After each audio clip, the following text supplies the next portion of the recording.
This meeting is being recorded.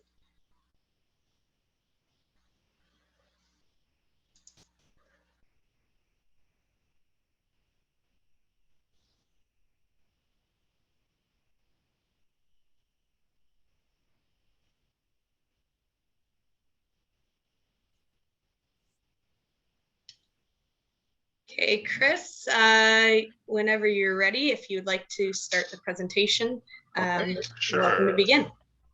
Okay, so thank you, Jade, and thank you everybody for joining me today. I know we're kind of in like the dinner slash evening period, so if you would like to have your dinner while you listen to me talk, that's totally fine. And well, please make yourself comfortable as we do this workshop. So what we'll do today is I'll do a workshop talking about public transit in Metro Vancouver, and then we'll open up for questions after the workshop. Now, with that said, I think one of the questions that Esther asked is that will we be discussing anything about transit service outside of Metro Vancouver? So with my role, I work with TransLink, which is mostly Metro Vancouver. But what we'll do is we'll be a lot of programs that we offer in the interior and in other jurisdictions, they might have something similar. So it's good to know what is available, and if there's ever any doubt, you can contact your local transit authority, because in the interior they actually have quite a wide range. It depends on the local authority what they offer. So it would be good to get an idea what is available here, but then take that question and ask about what is available in your area. Now, but before we begin, we would like to do a land acknowledgement. So we would like to acknowledge that we are fortunate to gather here today and see the traditional territory of the Coast Salish peoples. The reason why we use traditional territories of the Coast Salish peoples is that Metro Vancouver, which is the service area of TransLink, actually covers quite a few territories. So the TransLink service area actually falls within traditional territories of 43 First Nation communities, including 10 First Nations with treaty or reserve lands in the region within which we operate. So we would like to thank those that came before us on this land for taking care of the land, but also sharing the land with us so that we could live, learn, and gather like we do today.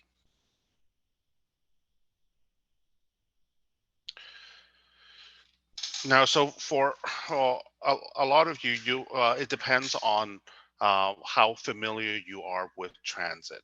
So some of you might have used transit continuously on a daily basis. Some of you might use it occasionally, and some of you might have never used transit before. So what we'll do today is we will provide a very quite a detail, but also highlight of what are the services available and how to get information about using transit, especially in Metro Vancouver. So that way, if you ever have any questions, you can get those information you need. And also, we will discuss as customers with needs, how do you get those assistance that you need? So it's how to communicate with the driver, or are there any tools available that you can use to make your trip accessible? So we'll talk about all of that. Now, for Metro Vancouver, we are in the TransLink jurisdiction. So for the easiest way to get information about what is available in Metro Vancouver is by going to our website. So www.translink.ca. The first thing you will see is what they call the trip planner. The trip planner is right at the front of the webpage, and we'll walk you through how to use that in a second. You could also find information like bus schedules. Like if you use a certain bus all the time, you can actually print out timetables for buses.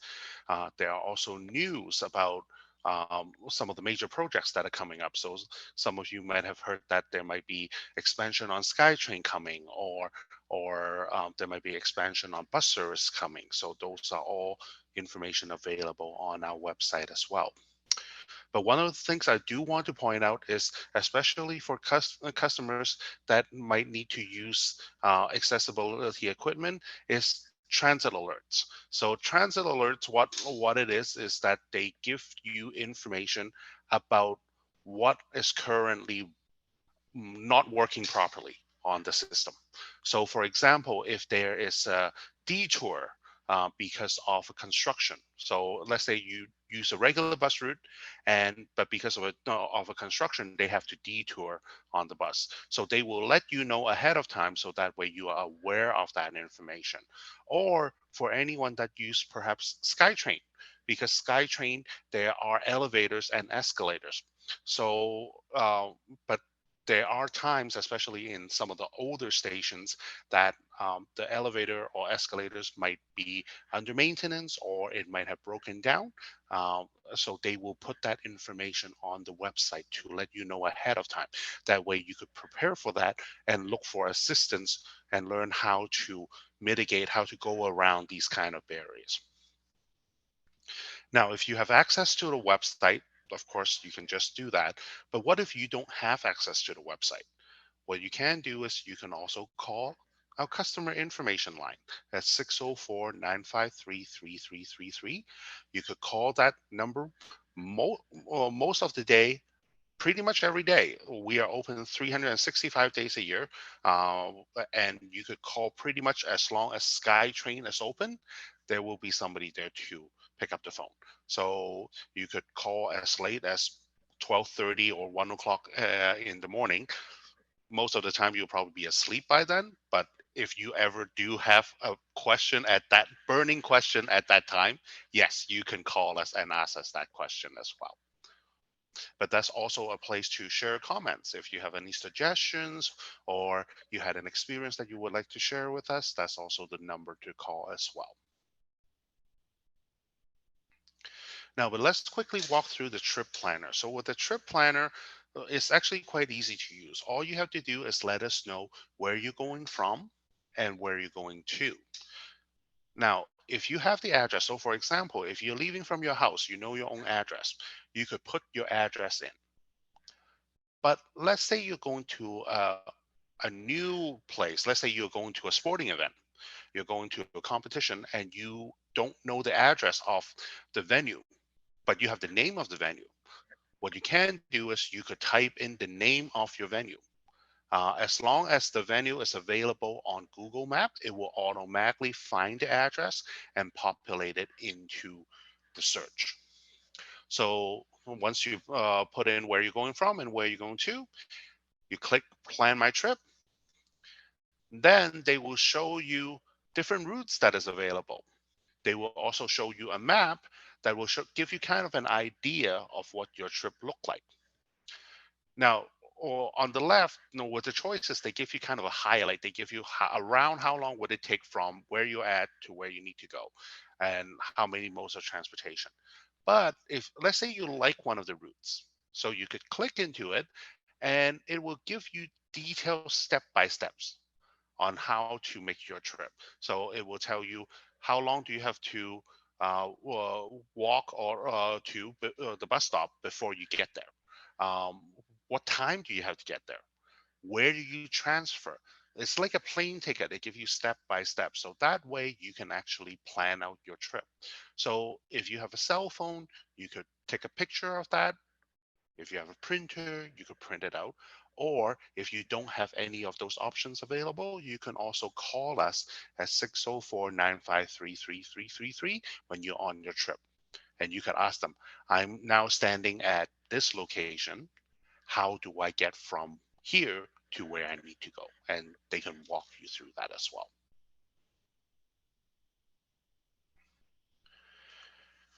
Now, but once you determine how to use or use buses and SkyTrain and SeaBus to get to where you need to go, there's still some thinking to do. So timing is another key that you have to be aware of. So my suggestion is, so especially right now, um, you know, yes, to a certain degree, the community is quite recovered from COVID, but there's still some degree of COVID going around. So we need to make sure that we are comfortable with the level that we are at. So depending on your own comfort level, some people might not want to travel when there's a lot of people on transit. So if you are like that, you can travel on less busy times. So for example, if you are using buses, maybe use it in the later morning hours on the weekdays, early afternoon, maybe in the evenings. If you're going to shopping, maybe go on the weekends, because you unless you really need to go to the store and buy something like right now. But if you can wait, maybe go wait for the weekends, as there might be less people traveling on transit, and it's actually cheaper on the weekends to travel on transit as well. So give yourself extra time. But what if you don't have option on what time? For example, you are going to a competition. I have to be at the venue by a certain time. So if that's the case, give yourself extra time. Always plan ahead. Give yourself extra frequencies, so that way if the bus or the train arrives and you don't feel comfortable getting on because there's too many people on the bus, you can always wait for the next one or look for other options.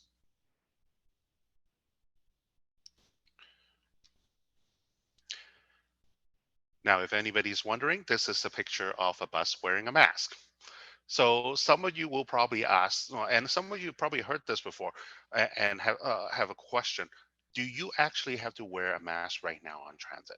So during COVID, during the peak of COVID, yes, there was a requirement to wear a mask on transit. But as we mentioned earlier, COVID has now relaxed quite a bit more. So a lot of the safety protocol has been relaxed. So on buses, there is no actual requirement for anyone to wear a mask. But on the other hand, any customers or any staff, if they would like to wear a mask, they are welcome to do so. Now, so rather you wear a mask is your own choice. But I also want to remind everybody, it is your own choice. Please do not go and ask other people, you need to wear a mask or you don't need to wear a mask. Leave that decision to them, to their own, it's up to them to make themselves feel comfortable. Now, but if you prefer to wear a mask, and let's say you get on a bus and other people are not wearing a mask, what you can do is you move to another part of the bus, or you wait for the next bus. That's why we talked about it earlier. If you get on the bus and you don't feel comfortable, give yourself extra time. That way you make sure that you are in an environment that you feel comfortable. Now, but for any customers or any passengers that use HandyDart, on HandyDart, there is a requirement to use masks. So passengers are required to wear a mask because a lot of our customers or passengers that ride HandyDart, a lot of them are seniors or persons with disability, and they might have a compromised immune system. And a lot of them use them for medical appointments. So at the moment, when you use HandyDart, you still need to wear a mask.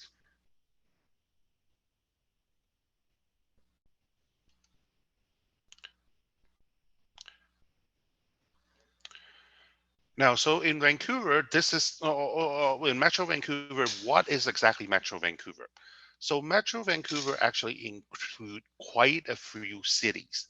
So our region actually go all the way east, all the way to include Maple Ridge, Pitt Meadows, Langley, and in those area.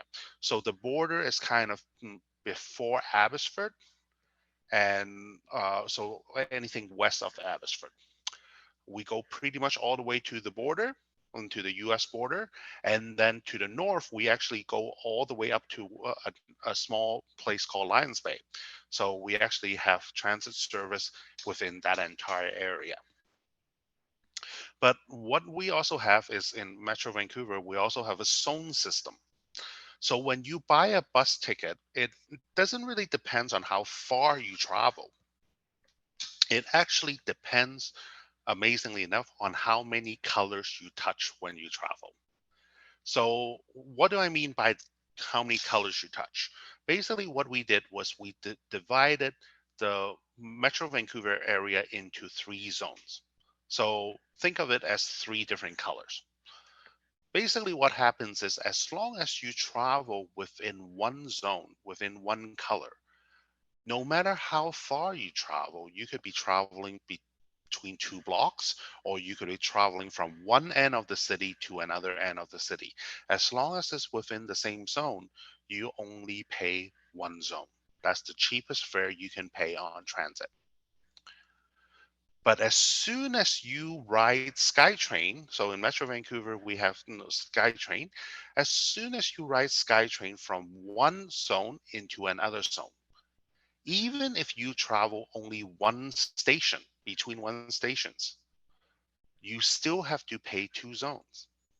So like I said, it's not quite how far you travel, but it's how many different areas you traveled in.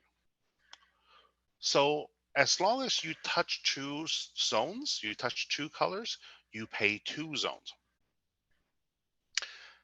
So somebody will probably ask me this, especially if you live in Metro Vancouver, is that so what if I'm going from the city of Burnaby or New Westminster, ride SkyTrain into Vancouver, and going into the North Vancouver with Bus? I touch three cities. Do I pay a three zone? But that's a lot of there's a lot of misunderstanding about that. In fact, because Burnaby and New Westminster and North Vancouver, even though they are two separate cities, they are actually classified as one zones. So if you travel from Burnaby and New Westminster with a SkyTrain into Vancouver and then ride a Bus over to North Vancouver, even though you cross two boundaries, you still pay two zones because you go from zone two to zone one and then back into zone two. As long as you do that trip within 90 minutes, it's still considered two zones. So in that case, you would be paying two zones. So you're probably going to ask me the next question is, so when do I actually pay for three zones? You only pay for three zones if you travel on SkyTrain all the way from the city of Vancouver in zone one through the city of Burnaby and New Westminster into either Surrey or Coquitlam in zone three. So the only time you pay three zones is if you touch all three colors.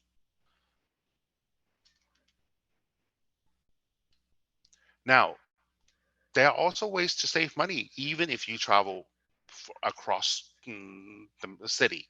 So if you actually travel on buses or SkyTrain or Bus after 6:30 p.m. on Monday to Friday, or anytime on Saturday, anytime on Sunday, or anytime on public holidays, or if you only travel by buses, no matter where you go, you only pay one zone.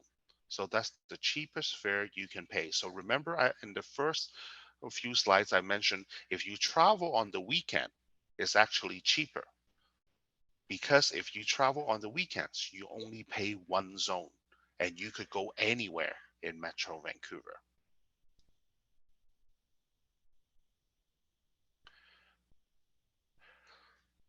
So Jade asked a few questions there. So can someone plan the trip crossing city borders? So if they are crossing between like the municipalities, like from Maple Ridge to Surrey, as long as they are within the Metro Vancouver area, they could use the TransLink.ca website to plan the trip. The only problem is they won't be able to do that if they plan a trip between Metro Vancouver and let's say Abbotsford, because Abbotsford would be um, outside of the Metro Vancouver area. Now, the good thing about it is because in this day and age, a lot of information are already shared in the public realm. So if you would like to plan a trip between TransLink, the Metro Vancouver area, and BC Transit in the Abbotsford area, you can actually use Google Map, or there are apps like Transit. So there's an app called Transit. It's free. That will pretty much give you information about all the transit authority, pretty much in the world. I actually used transit in Hong Kong when I was there a few years ago. So, well, like there are apps like that that will provide that kind of information. Now, well, and what kind of options are available outside of Metro Vancouver? So, Abbotsford, Chilliwack, Victoria. It really depends on the region. Most of the area outside of Metro Vancouver are designated under the BC Transit Authority, but in fact, even under BC Transit Authority, there are different services available in different areas. So, for example, in Victoria, they will have double-decker buses. They will have highway coaches. But in Kamloops, they might just have the regular conventional bus. Um, People might ask, what about Handy Dart? Handy Dart is available in some part of the province, but not other parts of the province. So it really depends on the area that you're in. You have to contact your local transit authority to see what is available in the area. And if some services you feel that are available in Metro Vancouver, but it's not available in your area, maybe or it's to ask that question: is it possible to have these kind of services in our area?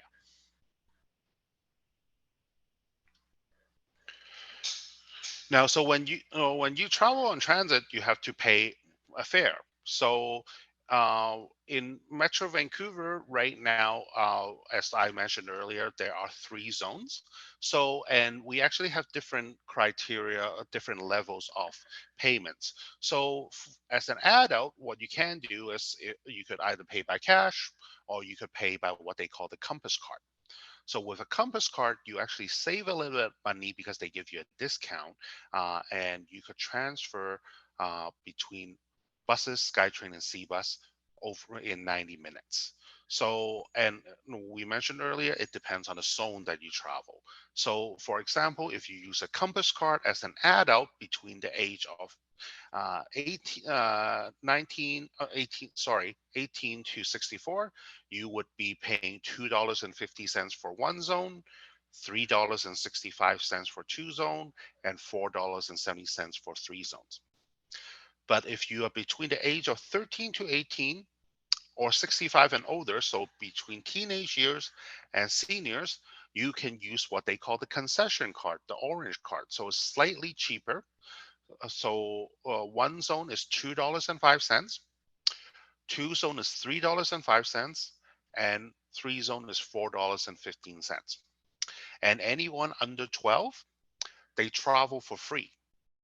So if any family members are 12 and under, they actually just come with you on transit and they don't have to pay.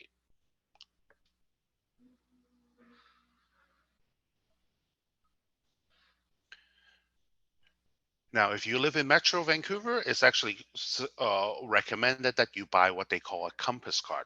So with a Compass card, it will allow you to put money on the card, and when you go on buses and SkyTrain and SeaBus, you just tap, and it will allow you to transfer between the different modes seamlessly. So the blue card is reloadable, it's cheaper than cash. Uh, so when you use it, mm, it saves you money. As mentioned earlier, if you are between the age of 13 to 18 and 65 and up, you can use an orange card. But when you use an orange card, please bring a photo ID with you, because sometimes you might look a little bit older than yourself, or you might look younger than your actual age as well. So, for example, a lot of really mature looking 16 or 17-year-old, they come run into this situation where they board the bus and the bus driver is like, you are an adult, you need to pay the regular fare. But in fact, they are actually they're actually 16 or 17. Maybe they are letting their mustache grow in just to look a little bit older. When you do that, please bring a photo ID with you to let us know that you do qualify for the concession fare. Now, other than that, you can also buy one-time use Compass tickets, so you could pay cash at a SkyTrain station, and that will allow you to, you pay the full price, but then when you get these tickets, it will allow you to transfer between buses, SkyTrain, and C-Bus. If you pay cash on a bus, they give you what they call the old bus tickets. So when they give you an old bus ticket, let me see if I could find one. Just hang on.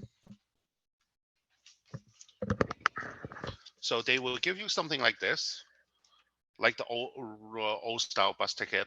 In BC Transit, I believe some of the authorities still use this as well. So when you get these tickets, it will still allow you to transfer, but it will only allow you to transfer between buses. So if you are using these tickets and you want to transfer on to a SkyTrain, you won't be able to do that because this ticket will not be able to open the gate. So that's why it's recommended that you buy a Compass card, even if you don't use transit all the time, because that way, when you need to use it, it will be available for you. Now, another thing that I want to mention is that if you ever get into a situation where you're riding transit in Metro Vancouver, and let's say it's late at night, you don't have any cash on you, your Compass card ran out of money, please don't hesitate to ask the driver or ask the SkyTrain attendant for what they call uh, fare deferral. So basically, what it is you ran out of money. It's late at night. Your Compass card is not working. You basically ask the bus driver, "Can I please have a ride home for free?" Well, as long as this needed situation, we will always accommodate that. My suggestion is don't do it every day, because if you do that every day, the bus driver will probably recognize you. But in an emergency, by all means, ask for that help. And that's what a lot of times I would like to let the participant know is that if you ever need any help, please don't hesitate to ask the bus driver, the SkyTrain attendant, the CBUS staff, or transit police or transit security.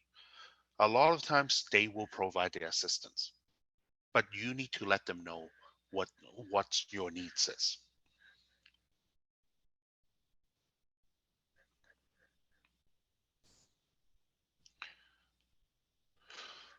When you buy a ticket in Metro Vancouver, it means that you can actually transfer for 90 minutes. So in 90 minutes, I could jump on a bus, get on a SkyTrain, go on a C-Bus. It means in 90 minutes, if I want, I could get on a bus, get off at the next stop, and wait for another bus to come and jump back on the bus again. And I could do this over and over and over again. I would only do that if I have nothing better to do. But you can do that if you want to. Now, but also what it also means is that in 90 minutes, I can actually go somewhere, finish what I have to do, and I can actually come home with the same ticket. I don't actually have to buy a new ticket just to come home.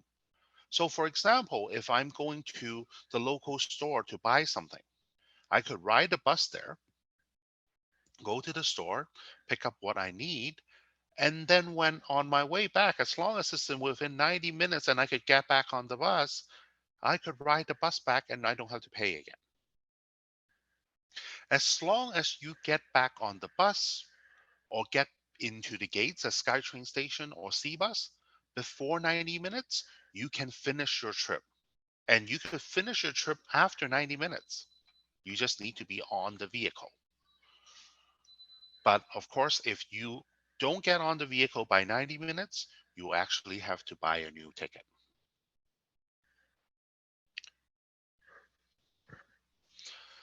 Okay, so Daniel is asking, is transit security still conducting fare enforcement on buses and SkyTrain? I don't see them as often as I used to. So Daniel, I'll cover that in, I think, a slide or two. So bear with me here. Now, there's another tool that you can use. If you have a cell phone, you can actually predict the future. What do I mean by that? You can actually use your cell phone to predict when the next bus is going to show up at your bus stop. So you can actually send a text message to 33333 That's the phone number. And what you tell us is the bus stop number and the bus route number. So every bus stop in Metro Vancouver has a 5-digit bus stop number. So that's how you tell us where you are. And all you have to do is in the message, you tell us where you're at and what you're looking for. So for example, in this case, I'm sending a message to 33333, and in the message, I let them know I'm at 52095. That's the bus stop number, a space, and then the bus route I'm looking for, 99. Once you type that in, you send that as a message. A little while later, they will reply with a message letting you know when the next two buses going to show up at your bus stop. So what they do is they use the GPS of the bus and calculate around how long would it take in the traffic circumstances will the bus take to get to your bus stop. So this is a good way to predict when the bus is going to show up. So for example, for me, I like to sleep in as much as I can. So what I do is I actually have the bus stop number in front of my house set in my phone. So that way, when I wake up, I type in the bus stop number, the bus route number, and if they say the bus is showing up in half an hour, I go back and sleep for 10 more minutes. But then if it says the bus is showing up in 5 minutes, then no, I have to run out the door, that kind of thing. So, but it's a good way to let yourself know, especially if you're waiting for buses, let's say in the winter times, when it rains, when it gets dark early. So that way you can actually reduce the amount of time that you need to be exposed to the weather. But what I also want to remind everybody is this is an estimate. So if the text message tell you that the bus is showing up at, let's say, 7:30, do not wait until 7:30 to get to the bus stop. Get there a few minutes earlier, maybe 5 minutes earlier, because sometimes the bus come a little bit earlier, sometimes they come a little bit later. The last thing you want is that you are almost at the bus stop and you see the bus stop and go away. Always make sure you are at the bus stop before the bus arrives.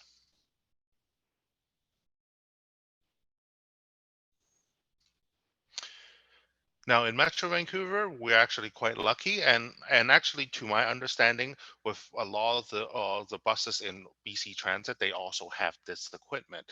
So our buses are actually equipped with ramps, and they have the ability to kneel. So what does that mean? So it means that for customers with a mobility aid or with difficulty with steps, our buses can actually deploy a ramp onto the sidewalk to allow for mobility aid to get on, or for anyone that has difficulty with steps, maybe you twisted your ankle, or any seniors, maybe they just sometimes have difficulty with steps. They can actually ask the driver to lower the bus. That way, they don't have to climb the step. Now, in Metro Vancouver, a lot of times is that if the driver don't already deploy these equipment, you can actually just ask the driver. You could just let them know, can you deploy the ramp, please, or lower the bus, please? But if they don't, for some customers, maybe they are a little bit shy. Maybe they have language barriers. Maybe they don't speak English. So that's why we have these cards called lift ramp cards. So it's the one in the bottom right there. It's pink with big letters lift and ramp on it. So it's a flash card. The flash card allows passengers that needs it, they could, when the bus approach, they just flash it at the driver to communicate with the driver. Remember, we talked about this. Communicate with your driver what you need. So that way they can let the driver know, oh, I need the ramp, or I need the bus to be lowered. So that way the driver can provide that assistance.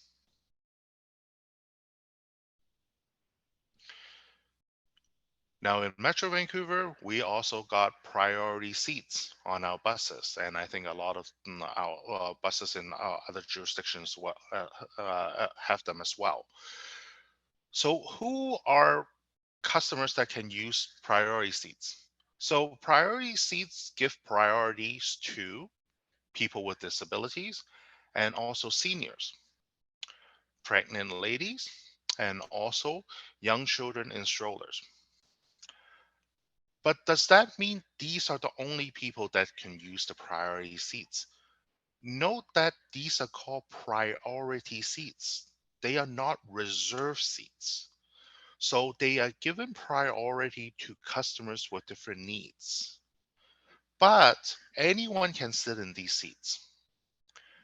But when other customers sit in these seats, what I suggest them to do is that they need to pay attention to their surroundings. So no keeping your eyes on your phone playing Candy Crush, no putting in your earbuds so that you don't hear the rest of the world. You need to pay attention to your surroundings, because in case somebody aboard the bus that needs the seat more than you do, you can actually offer your seat to somebody that is in need. Now, these seats are also foldable. Once they are folded, it allows customers with mobility aids to ride conventional buses. So our conventional bus system actually allows customers with mobility aids to ride these buses, to use these buses on their daily transit as well. So once the seats are folded up, mobility aids can park in these spots. In Metro Vancouver, all our conventional buses have two spots. One is forward facing and one is backward facing. The backward facing spot, a customer with a mobility aid can just go in and then they back into the backward facing spot. That is usually behind the driver. But if they need to use the forward facing spot, they will back into the forward facing spot, and the driver will actually assist to tie in the safety belt to make sure the mobility aid stays in the location. So every bus can take up to two passengers with mobility aids on the bus. Now, but if you're seated in the priority seats and a passenger needs to come on with a mobility aid and a driver asks you to please move to another part of the bus, please follow that instruction, because that way that will allow for the customer with the mobility aid to use the bus for their trip as well. So sometimes when you go on buses or SkyTrain or SeaBus, you will have questions. Esther, do you have a question about the priority seats or? Yeah, I'm just wondering if you could tell me when those seats are used for wheelchairs, are they required to be anchored in and belted in? Mhm. Yep, thank you for that question. So when you are in the spot for forward facing, at least in Metro Vancouver, if Yeah. it's forward facing, they have to be anchored, because what it does is that in case the bus have to come to an emergency stop, if they aren't anchored down, and I have seen this before, if they are not anchored down, there is a momentum that will continue on. So that's why they always have to be anchored down. So now, but that's a very good point, because it brings to a point that there are some mobility aids that don't have an anchor.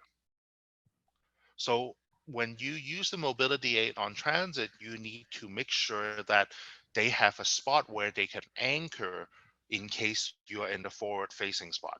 In the rear facing spot, you don't need to, because in an emergency, all it does is you just lean backward onto the cushion.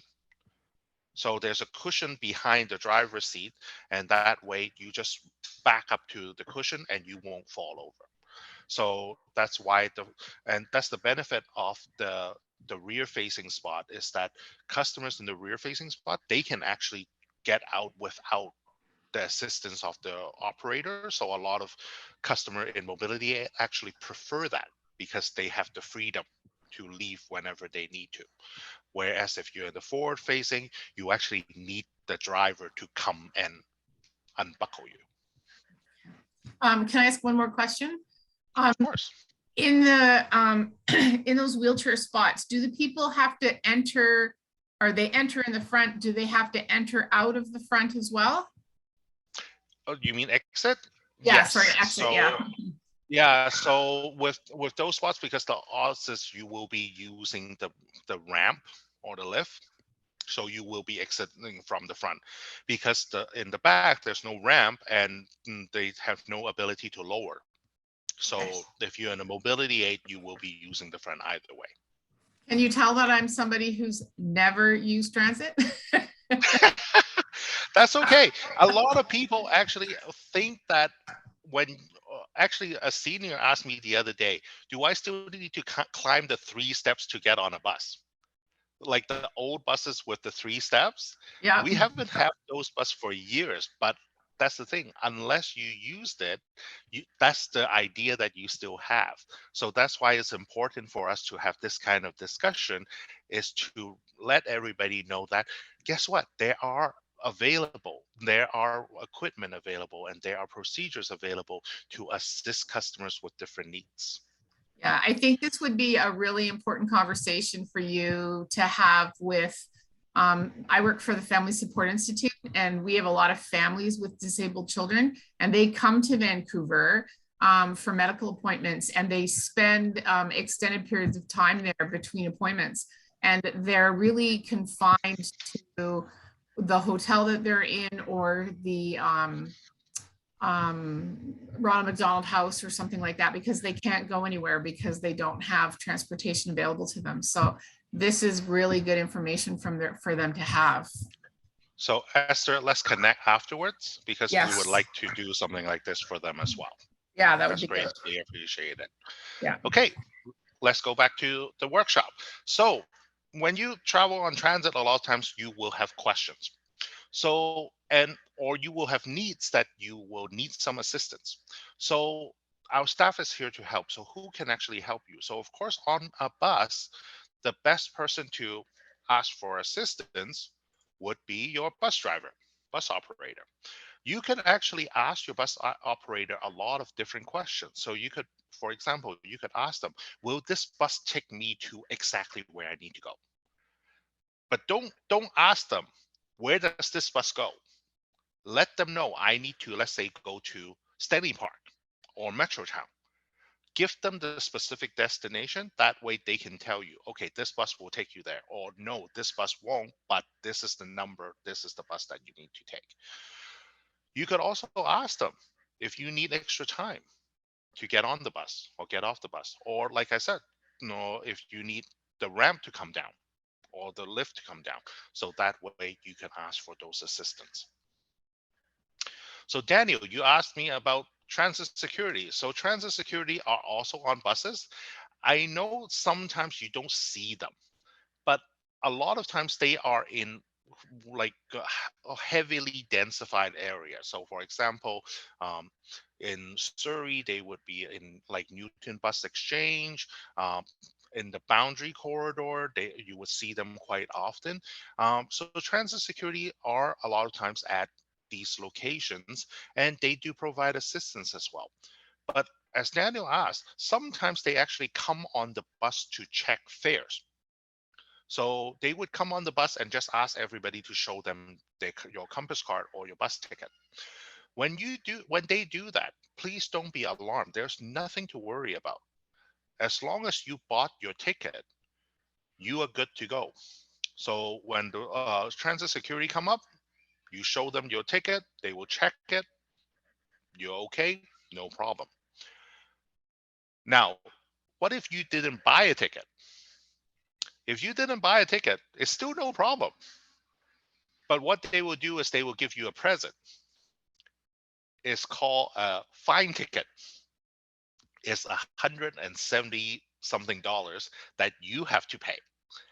So it's always important to remember, if you use transit, always have a compass card with you, always pay for your fare, because a bus ticket is $2.05 or $2.10 for anybody on concession fare.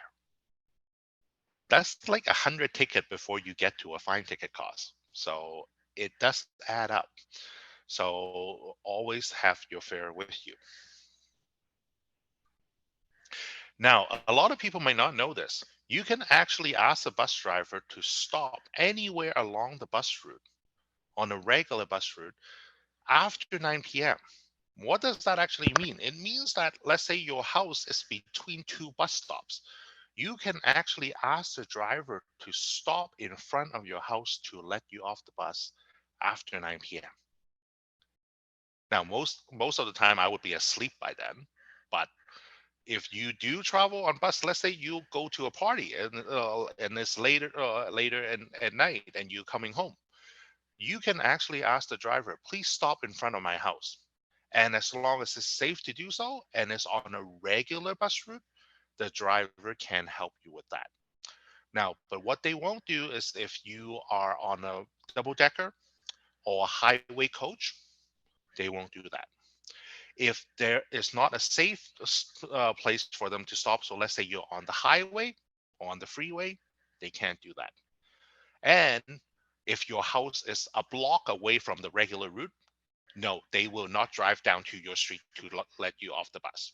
But if you are right on the bus route, or you can ask them, can you stop at the intersection so that way I can walk a little bit less closer to my house? So you can ask them to do that. Now on SkyTrain, you could also reach out to our SkyTrain attendant. You can ask them for assistance. So one of the questions that has been asked is that, if no, I can't press a button for using elevator, how do I access SkyTrain? So for anyone that has upper body mobility, need assistance that way, there are different options. So for example, for anyone that doesn't travel with anyone, you can get what they call RFID, like a universal fare gate pass. So these fare gate pass will allow customers with limited mobility functions to just go through the gates, and they will open the gate automatically. When you're at the SkyTrain station, you can also call for station assist. There's a number that you can call, and you could pre-book an appointment with a SkyTrain attendant, and they can come and help you. So for customers that have sight loss, they can actually guide customers through the SkyTrain station. Or for customers with no hand mobility, they can actually assist them in going through the gate and also using the elevator. Of course, there are also a program called the Handy Card Program, which we will talk about a little bit later. And with a Handy Card program, a customer with a disability can actually bring somebody with them on transit for free. So that way they can actually get the assistance they need when using transit.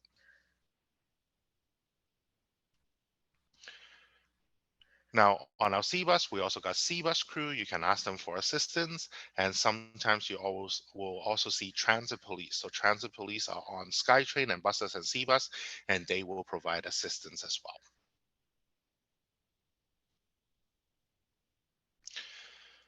When you go through a gate in Metro Vancouver, you go through a SkyTrain gate or C-Bus gate, what you do is you use your compass card or a compass ticket, and you tap to open the gate so that you could go in and go out of the gate.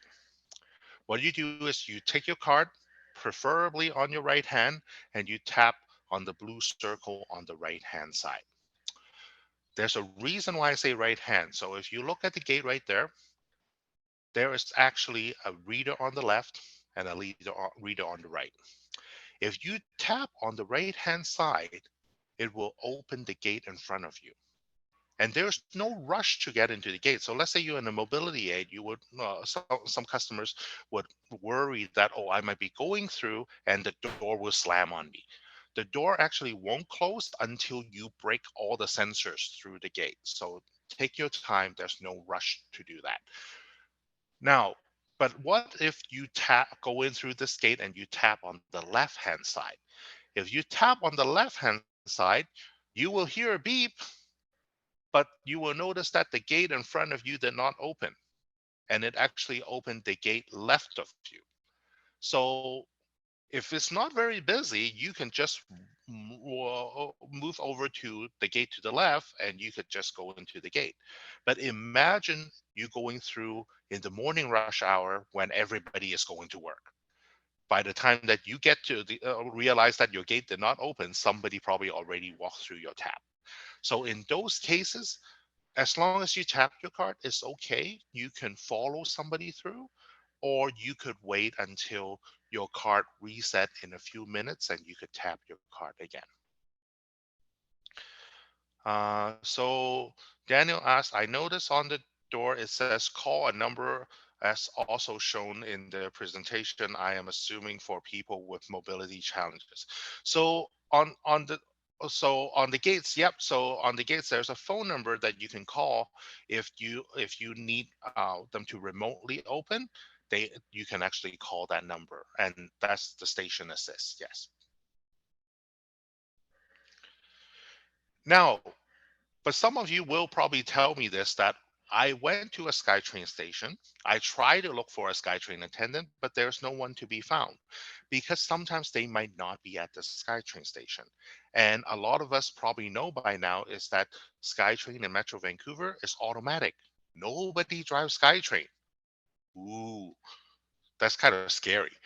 Actually, no, it's not. It's actually quite safe because it's run by a computer. It's all run by a computer, and they can't get within a certain distance of each other. So it's actually quite safe. Now, but what if you need to get a SkyTrain attendant for assistance? So I'll teach you how to do that. If you just have a general question, you can actually just pick up a customer information phone. A customer information phone is available at the front entrance of the SkyTrain station. It's a phone on the wall. It's black. You just pick up the phone and it connects you with the customer information line, the 604-953-3333 number. So you could ask them question like, how do I get from here to the closest Starbucks? Or where's my bus stop? I need to ride this bus. I'm at this station. How do I get to the bus stop? So you can do that. But what if you need assistance? You need somebody to come help you. If you need somebody to come help you, every SkyTrain station on the platform and at the concourse, there are these panels called safety and security panels. In some stations, they are in beige color. In some stations, they are in yellow color. But they will have something in common. They will all have a little door with a handle on it. When you pull the handle, inside there's a red phone. The red phone will not get you Batman, unfortunately, but it will get you a SkyTrain attendant. So you could pick up the phone and let them know, I need help. I need a SkyTrain attendant to come help me, or I need transit police to come help me. So they will send help to you. Even if you can't speak, let's say somebody doesn't speak the language or you have difficulty speaking, as long as you picked up the phone, it actually turned the security camera that is pointed at the phone onto our control room big screen. So that way our staff will see that, oh, somebody picked up the red phone, and we will look at the screen and see what is happening and send help accordingly. So as long as you can pick up the red phone, it actually we will send help by either you telling us what you need or what we see and we think what you need. Inside the SkyTrain, we also have yellow bars, silent alarm. So in case or you need to get help, but you don't want to draw attention to yourself, every window has a yellow bar. You press the yellow bar, there's no sound on SkyTrain, but it sends an alarm to our control room and we will send help to come help you. There's also a red button for a speakerphone by the door, so you can speak to someone and tell them what you need. Now, here's a tip. If you need to get help because somebody is doing something wrong, so let's say a bad guy is doing something wrong, it doesn't happen very often.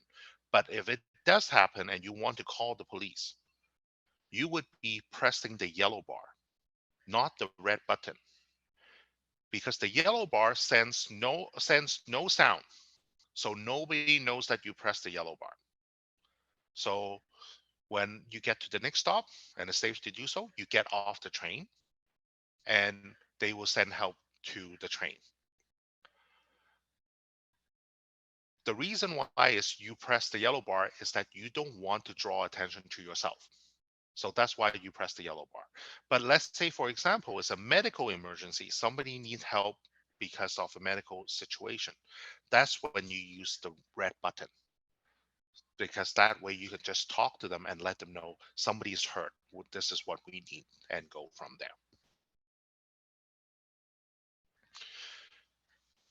That was a lot of information. So we've got a few more slides. So let's talk about Handy Dart and Handy Card. So in Metro Vancouver, we have two programs for customers with disability that can't use conventional transit. So there's Handy Dart. Handy Dart is the yellow bus that you pre-book and take you door to door. There's Handy Card, which is an ID card that allows you to get assistance using regular transit. So when you apply, you don't actually have to apply for both. So a lot of people think, oh, I have one, so I have the other. You actually don't. It depends on what you applied for. And there's no need to apply for both either. So it depends on your own need.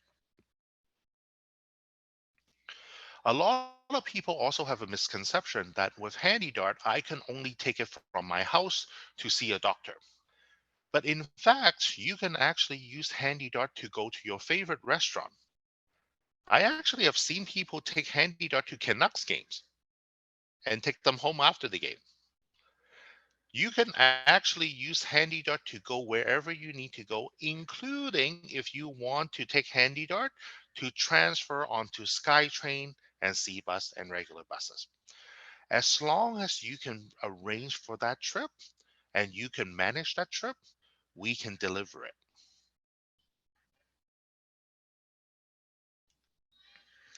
So what Handy Dart does is it provides a door-to-door service, and it does require transfer sometimes.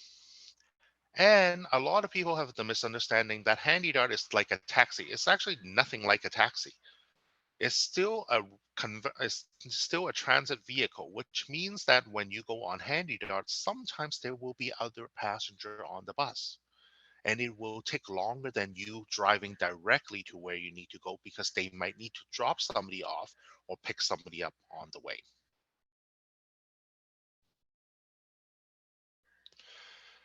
And if anybody haven't used Handy Dart before but haven't used Handy Dart recently or is looking into Handy Dart, there has been some changes to Handy Dart. With Handy Dart, it used to be that you have to buy these tickets before you can use Handy Dart. Now you can use your Compass card. As long as you have a Compass card for regular transit, you could use the same Compass card for Handy Dart. You can also get your age-based discount now. So before, no matter how old you are, you still have to pay the adult price on Handy Dart. But now, if you are between the age of 13 to 18 and 65 and older, you just pay $2, actually $2.10 now to go on a Handy Dart trip.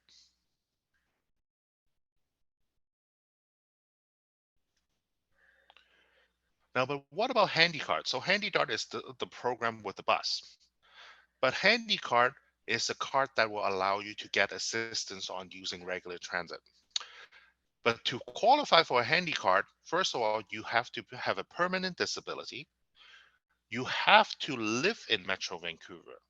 So you have to live in the Metro Vancouver area, and you require assistance to use regular transit.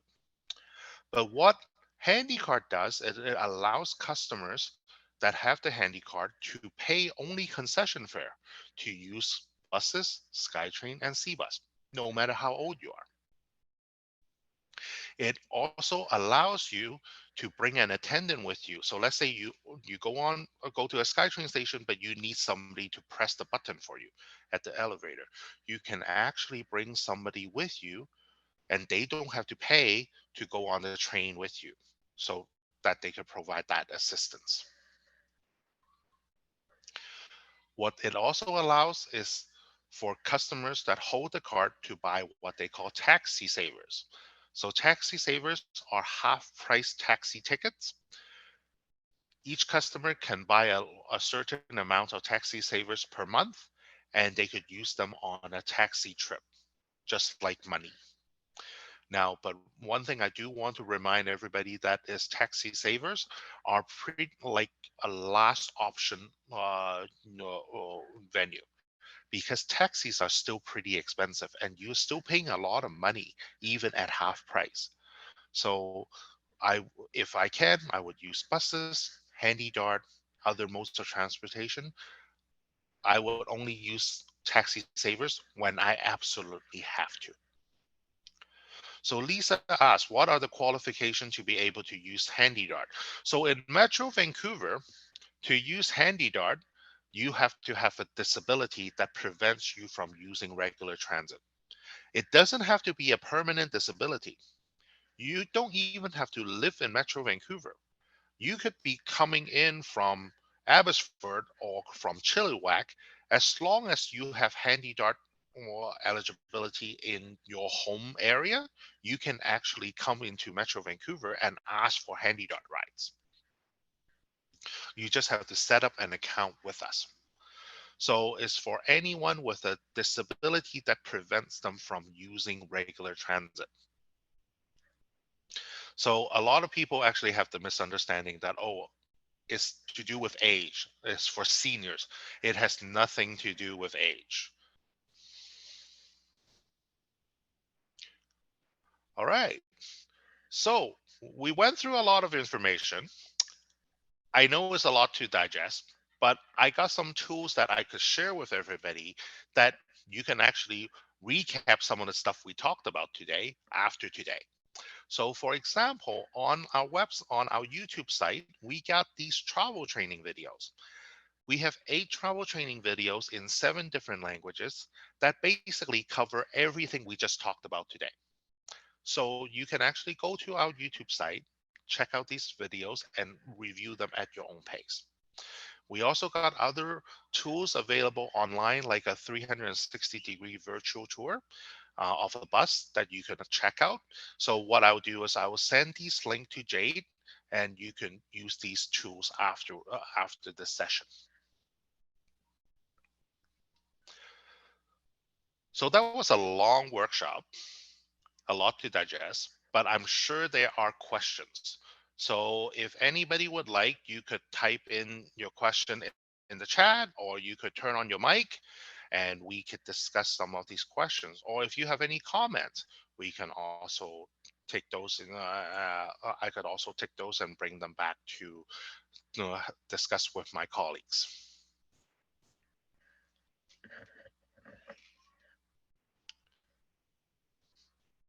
Yes, Esther. I just want to say thank you so much. This has been an amazing experience for me. I live in Chilliwack, but I work, like I said, I work for the Family Support Institute, supporting families with needs children. And I also am on the Upper Fraser Valley Community Council, and transportation is the #1 concern that people bring to us and are asking for help for. So you've given me a lot of awesome information to share, and I just really want to thank you for that. No problem, Esther. I think you just hit the point right in the head there. I think a lot of people, transportation is a small part of the day, but it's the part of the day that make everything else possible. And if they don't have transportation, they can't get anything else done. So that's why it's important to share this information.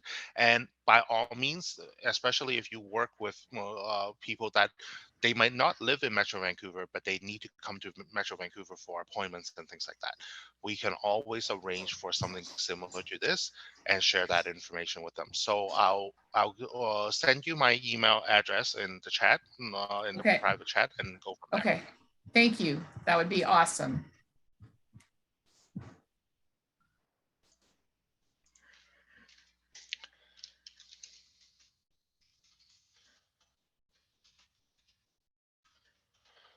Any other questions or any other comments? Anyone like to share experience of using transit in Metro Vancouver? Chris, I think Or there's one message there from Lisa with Rowing BC. okay.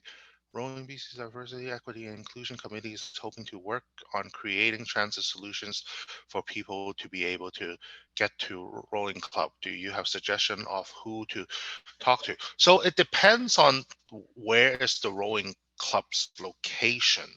Um, and it also depends on the abilities of the passengers. So as we mentioned, there are quite a few different options available. So there are conventional transit, which even customers with mobility aids and things like that, they can use those options. But if if there's no conventional bus near the location, I guess that's the difficulty part as well. And then of course there's also Handy Dart. So Handy Dart will actually take you a little bit off the beaten path and take you to like smaller areas and things like that. But in order to qualify for that, you have to be eligible for Handy Dart. So um, I cannot call a Handy Dart and ask for a pickup because I don't have a disability that prevents me from using conventional transit. But I think it's definitely worth a conversation. No, so if you would like, we also have a travel training phone line. It's 604-953-3636. You could call me at that. It comes to me. I'm an army of one right now.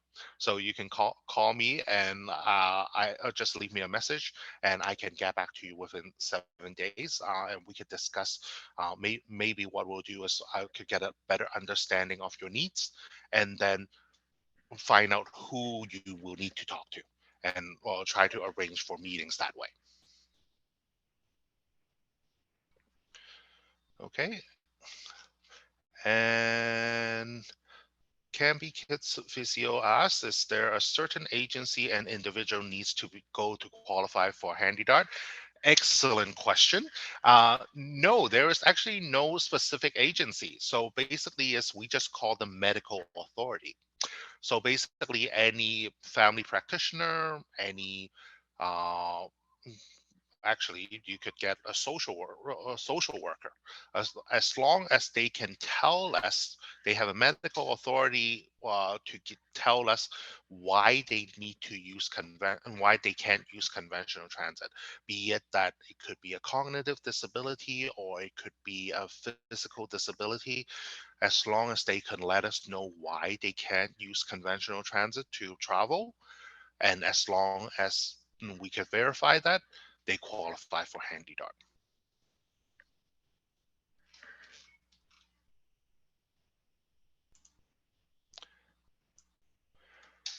All right. Any other questions? Jay, did we answer all the pre-submitted questions? We did, yeah. Oh, I just saw someone else comment, but it's a thank you as well. Yes, we did answer those. So okay. Appreciate that. Yeah. So I do just want to share that. So kind of like today, so travel training, we actually do offer like workshop like this either in person or online. And yes, I do work after hours as well because people sometimes they need that information after hours. So that's totally fine. And as Jade actually found out at our event, we actually can bring a bus on site for people to practice boarding a bus. So if there's ever any need for that, you can call me at that phone number, 604-953-3636, and we could arrange to have a workshop and bring a bus on site. And the bus driver that attend those events are actually transit instructors. So what they do is they train drivers, they train operators.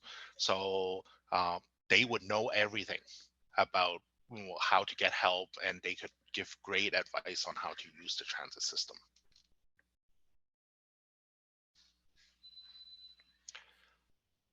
All right. Great. If Well, there's no, oh, yep, sorry. go Go ahead, ahead. Jade. Oh, I was just gonna say, yeah, I think you're gonna follow up with if there's any other questions. But just I saw a number of people in the chat expressing how much this was helpful to them, and thanking you for your time and all your knowledge. And that was the goal of this, was to share with people and get something out of it. And a number of people here are able to take that back to families that they work with. So super helpful. And Chris and I were chatting prior to the session, and talking about being able to offer sessions like this maybe annually as things do change. So that's good to know, and something I think will definitely be beneficial for people moving in the future. And hopefully my recording worked well. I think I had my screen share a little weird for a bit there, but I think I captured it all. So I will stop the recording, but did want to thank you for your time, Chris, and everybody for attending. Yeah, thank you everyone for joining.